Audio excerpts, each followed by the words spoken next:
Record বৃষ্টিতে বিপর্যস্ত শহর কলকাতা। পুরো জল ছবিটা আপনাদেরকে দেখাচ্ছি। সেক্টর 5-এর সামনে এখন ঠিক এইরকমই জল। শুধুমাত্র সেক্টর 5 নয়, পুরো শহর কলকাতার সব রাস্তায় এভাবে জলের তলায় কার্যত জলবন্দী কলকাতা। জল সরানোর কাজ চলছে। দেখুন এখানে ম্যানহোলগুলো খুলে দেওয়ার কাজ চলছে। ভাইয়া কিতনা দের লাগেগা? আর 1-1.5 ঘন্টা। মানে পুরো জল নেমে যাবে? আর কটা ম্যানহোল খোলা হবে এখানে? হ্যাঁ, খোলা হয়ে গেছে। তাহলে এই পুরো জল নামতে আর 1 থেকে 1.5 ঘন্টা?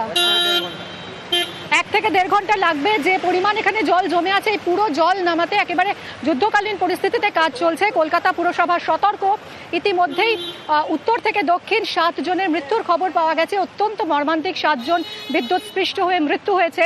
এদিকে লক গেটগুলো খোলা থাকলেও যেহেতু খালগুলো সব ভর্তি হয়ে গেছে, ফলে জল নামতে সমস্যা হচ্ছে।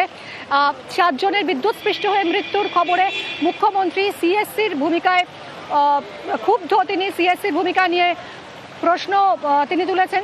এবং এই মুহূর্তে শাগনিক রয়েছে আমার সঙ্গে। শাগনিক, পাটুলির ছবিটা তুমি আমাদের দেখাচ্ছিলে। আমি সেক্টর 5-এ দেখালাম যে কাজ চলছে পুরো দমে, সবকটা ম্যানহোল খুলে দেওয়া হচ্ছে। 1 থেকে 1.5 ঘন্টা আরও সময় লাগবে এই অঞ্চলে জল নামতে। তুমি যেখানে রয়েছো সেখানে ছবিটা কি, জল নামানোর কি কাজ চলছে?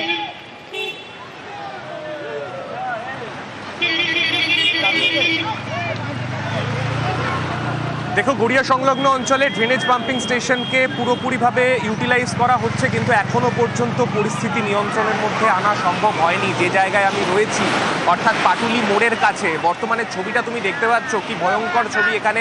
কেননা যে মেন রাস্তা, অর্থাৎ পাটুলি মোড় থেকে যে রাস্তা গড়িয়া 45-এর দিকে যাচ্ছে, সেই রাস্তা পুরোপুরি জলের তলায়। সাধারণ স্থানীয় মানুষজন আজকে কিছুটা ছুটির আমেজই বলতে পারো। এখানে দেখতে পাচ্ছ জলের মধ্যে তারা নেমে পড়েছে, খেলাধুলা চলছে, এই রকমই ছবি।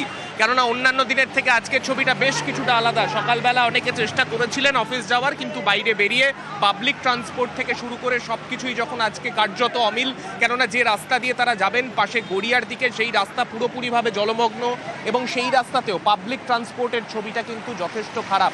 তাই এই জায়গায় দাঁড়িয়ে যারা বাইপাস দিয়ে যেতে পেরেছেন তাও কিছুটা অনেকে অফিস গেছেন, কিন্তু তার মধ্যেও কিন্তু আজকে বেশিরভাগ মানুষ যাদের এখানে বাড়িগুলোর যে আবাসনগুলো রয়েছে আশেপাশে, একবার দেখাতে বলবো আমার ক্যামেরা পার্সনকে। এই আবাসনগুলোর প্রত্যেকটার গ্রাউন্ড ফ্লোরে কিন্তু বর্তমানে জল ঢুকে রয়েছে, এবং এর পাশাপাশি যে গ্রাউন্ড ফ্লোরে যাদের পার্কিং লট রয়েছে সেখানে গাড়িগুলোও কিন্তু জলের তলায়। এই ছবি কিন্তু আজকে গোটা পাটুলি জুড়ে। তাই এখানের আজকের এই প্ল্যান সিটি পাটুলি, সেখানেও কিন্তু আজকে বলা যেতে পারে যারা এখানকার বাসিন্দা তারা বলছেন তারা যত বছর এখানে রয়েছেন এই ছবি তারা কার্যত দেখেননি। এই রকম একটা জল থই থই ছবি কিন্তু আজকে গোটা পাটুলি জুড়ে। যারা রাস্তা দিয়ে যাচ্ছেন অফিসের দিকে, প্রত্যেকের গাড়ি এই রাস্তায়, জলের এতটাই উচ্চতা, জলে গাড়ি খারাপ হয়ে যাওয়ার একটা প্রচুর ছবি কিন্তু দেখতে পাওয়া যাচ্ছে।